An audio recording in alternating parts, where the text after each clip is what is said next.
In this video, we're talking about One Piece chapter 982.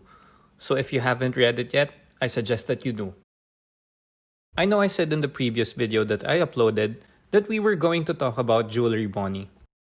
But I was expecting the manga to come out next week. I forgot that there was no break this week, and then I realized that there were too many breaks in these past few months, so I got so used to it. But anyway, I'll be pushing back the Jewelry Bonnie video onto the next one. But let's get right to the review. I really didn't expect the pace to slow down again, and we see that Black Maria seems to be fulfilling her geisha role, which might be good for the crew since they really may get Hiyori to join the crew, so they could finally get some more female companionship. But seriously, Kaido, Orochi, and Black Maria were drinking, and Kaido was telling Black Maria to search for Yamato, but she chose to stay and drink with them. They were talking about how this was a great moment to celebrate. Orochi seemed genuinely relieved that the nightmare of 20 years was over. And it was weird because Kaido was expressing some doubts about Kanjuro and how he didn't get information on Laugh Tale. But then Kanjuro busts in while slashing up Kaido's men and holding Momonosuke. Kaido was surprised to see Kanjuro because he recognized that he was a scabbard. He was also disappointed to see Momonosuke being the same child he was 20 years ago.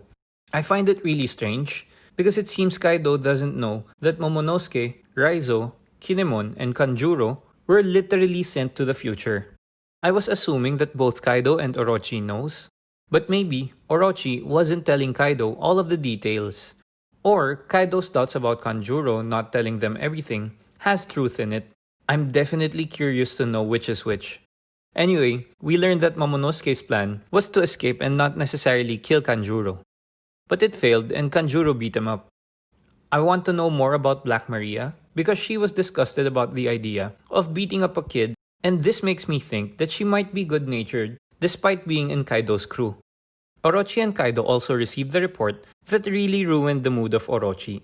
They now realize that the rebellion was still alive, but Fukurokuju tells them that only Luffy, Zoro, Kid, and Killer were on Onigashima. Kaido then relaxes and was urging Orochi to do the same. And then he continues to drink. But in Orochi's fear and anger, he decides to crucify Momonosuke. Orochi explains how Momo was the leader they wanted to eliminate, and that by finishing him off, it would end the 20-year ordeal. During this whole time, Momo was sort of relieved knowing that Luffy was there, but also was confused that Kinemon and the others were not. This is good for the rebellion though, because Orochi wanted to do it publicly, which gives Momonosuke time to be rescued. We finally see Lost Group, and they were talking with Nekomamushi, but Neko-chan hung up, and they didn't get to tell him the plan. We then get a scene of a ship, which had a pineapple in the middle, so I'm thinking it's Marco's ship. But anyway, in that panel, someone mentions that they're calling it Onigashima now, and I'm wondering if this is very important, because it could tell us that Marco and the others were in Wano before, and we may get a side story from this. Or maybe a plot twist. So Marco and Neko were chatting and find it interesting that they arrived at the same time. Marco explains that he could just tell Luffy himself that he was sorry for being late, and our theories for Marco's message get shut down. Maybe a fan got it correctly and Oda didn't like it, so he changed it. But then we see Denjiro surprised because of a gate they weren't expecting.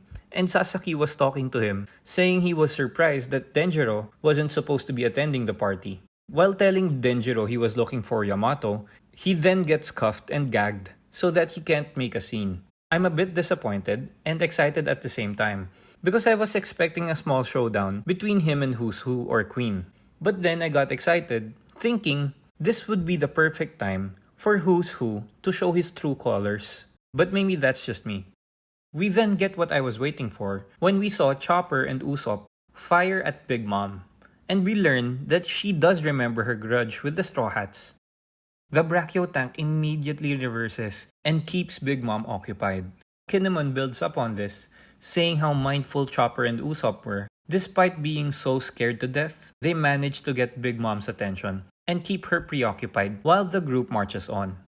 And then Nami drops the whatever bomb, which was so funny, and then gets discovered by Prometheus. I didn't know that Prometheus was such a mama's boy. The moment he saw Nami, he calls Mama! Then we see the other Tobiropo rushing to find Yamato. And Ulti might have a crush on page 1. She's an interesting character really. I wanna see her backstory a bit. But after jumping on page 1's back, they crash down in front of Luffy, and we get a stare down between Luffy and Ulti. And the chapter ends here. It was pretty different from what I was expecting. I was kind of disappointed with the pace slowing back down again, but I'm happy that One Piece isn't on break. I was used to One Piece being on a lot of breaks, that if it wasn't for the people reacting on my feed, I wouldn't even know that the new chapter was out. Anyway, not much was happening on this chapter, so for today's video, it's a pretty short one and I would love to hear your thoughts about chapter 982 down at the comment section below. Please do leave a like on the video and subscribe to the channel because on the next video, we're surely talking about the importance of Jewelry Bonnie. So, don't miss it. Stay safe. Peace!